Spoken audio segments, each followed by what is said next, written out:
अहिले धरानका मेयर हर्क साङपाङ ओखलढुङ्गामा आउँदै हुनुहुन्छ। त्यसको लागि स्टेज यसरी बनाइएको छ। ओखलढुङ्गामा हर्क साङपाङ आउँदा कति मान्छे आउलान् त साथीहरू। यसरी बनाइदिएछ स्टेज, यसरी राखिएको छ कुर्सी र 11 बजे ओखलढुङ्गामा मिलनचोकबाट स्वागत गरेर आउने भनिएको छ हर्क साङपाङ। र यसैको तयारीमा हिजोदेखि यो स्टेज बनाउन थालिएको हो। स्टेजमा यसरी आफ्नो चिन्ह लगाइएको छ। श्रम संस्कृति पार्टी, प्रकृति प्रविधि र संस्कृति चुनाव चिन्ह, यसरी जय माटो भनेर टाँसिएको छ। एकदम राम्रोसँग स्टेज सम्पन्न गरिएको छ। अबको केही बेरमा हर्क साङपाङलाई मिलनचोकबाट स्वागत गरिँदैछ।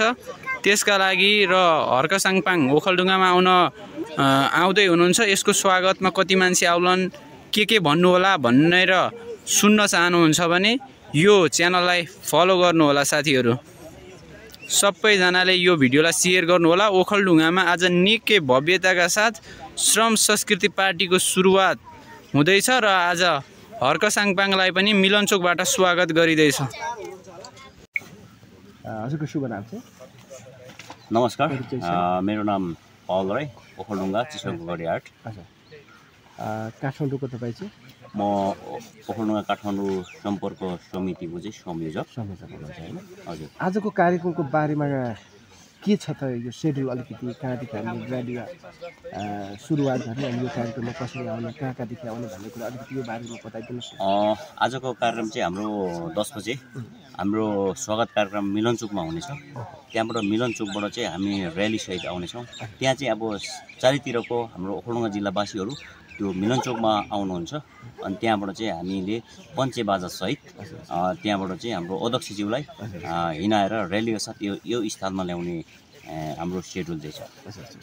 कार्यक्रमको तयारीहरू लगभग अन्तिम हो अब? हजुर, अब कार्यक्रमको तयारी चाहिँ हामी लास्ट स्टेजमा पुगिसक्यौँ।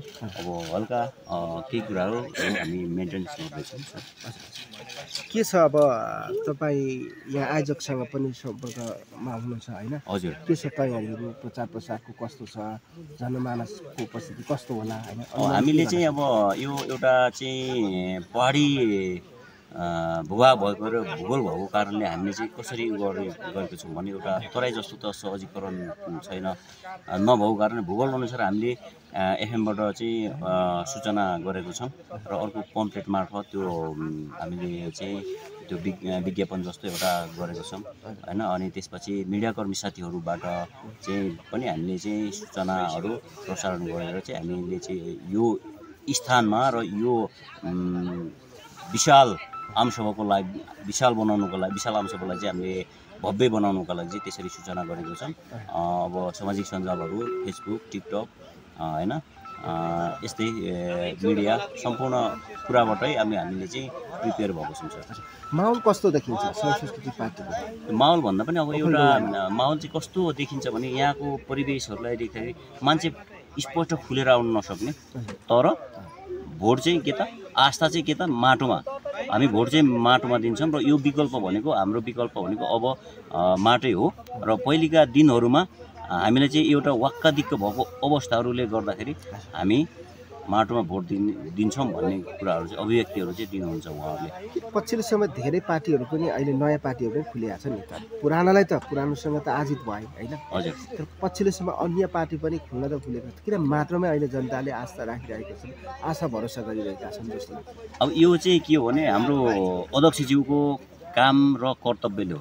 उहाँले जे भन्नुहुन्छ त्यो कार्य गर्नुहुन्छ क्या होइन।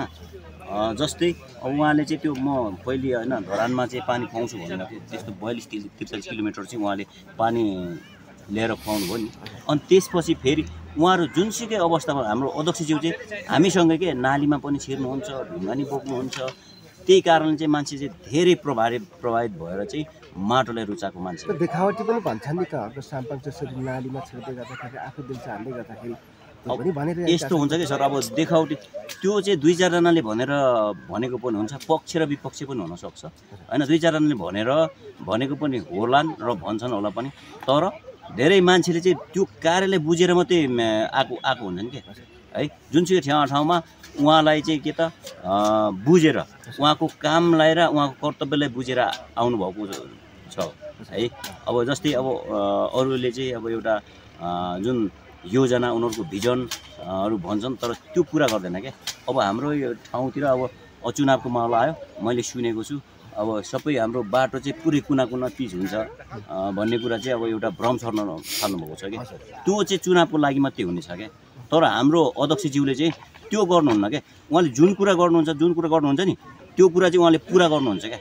अनि त्यही भएर चाहिँ जनताहरूले चाहिँ माटो प्रेमीहरूले चाहिँ के गर्नुहुन्छ त उहाँप्रति चाहिँ विश्वास गरेर चाहिँ यसरी चाहिँ जनमानसहरू चाहिँ अलिकति अग्रसर भएर चाहिँ समर्थन गर्नुको कारण चाहिँ यो हो कि जस्तो लाग्छ क्या मलाई। यहाँको उपस्थिति चाहिँ ठ्याक्कै कति जति हुने आकलन गर्नुभएको छ? अब एक्ज्याक्टली त म भन्न सक्दिनँ, यति जति भन्ने होला नि। 3000 चाहिँ मैले आकलन गरेको छु हजुर हैन। त्यसमा अब तलमाथि पनि हुनसक्छ।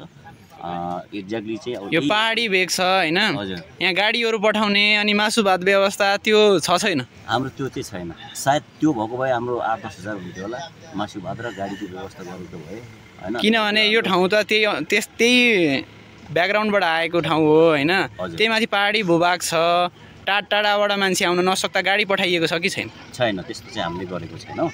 इनकेस मैले भने नि यसरी गरिएको भए यहाँ चाहिँ 8-10 हजार चाहिँ यहाँ निकाल्न सकिन्थ्यो होला। तर हामीले चाहिँ त्यो गरेको छैन। हामीले त्यो पनि गर्नु जरुरत छैन क्या। किनकि हाम्रो अध्यक्षज्यूको भिजन र उहाँको कामलाई देखेर नै मान्छेहरू आउनुहुन्छ क्या। मासु भातको कुरा गर्दै गर्दा तपाईँले मासु भात खुवाउन नसक्नु भएको हो कि अथवा मासु भात खुवाउनु हुँदैन, जनतालाई मासु भात बिक्री गर्नु हुँदैन भन्ने के हो खास? यो चाहिँ के हुन्छ भने मैले भने हाम्रो अध्यक्षज्यूको त्यो नेत होइन, उहाँको पहिलेदेखिको भिजन पनि मासु भात खुवाउने उहाँको उद्देश्य पनि र उहाँले गर्नुभएको कुरा होइन।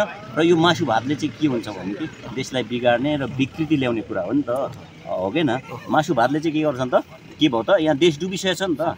अब फेरि मान्छेको कन्सेप्टमा के छ, मासु भातले भयो चाहिँ मासु भात 2-4 दिन खाएर त्यो इन्जोय के, तर देश डुब्छ नि त्यो कुराले त। सही मान्छेलाई हामीले चुन्न सक्दैनौँ, भोट दिन सक्दैनौँ मासु भात खाएपछि। हजुर त्यही हो, त्यो होइन? हजुर त्यही हो।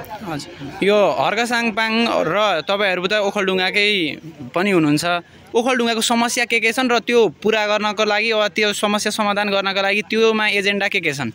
अब त्यो त केही न केही आकलन त निकाल्नु भयो होला। म चाहिँ यो भन्न चाहन्छु, स्पष्ट नभए पनि के यो समस्या छन्, यो चाहिँ हामीले गर्नुपर्छ भन्ने त होला नि।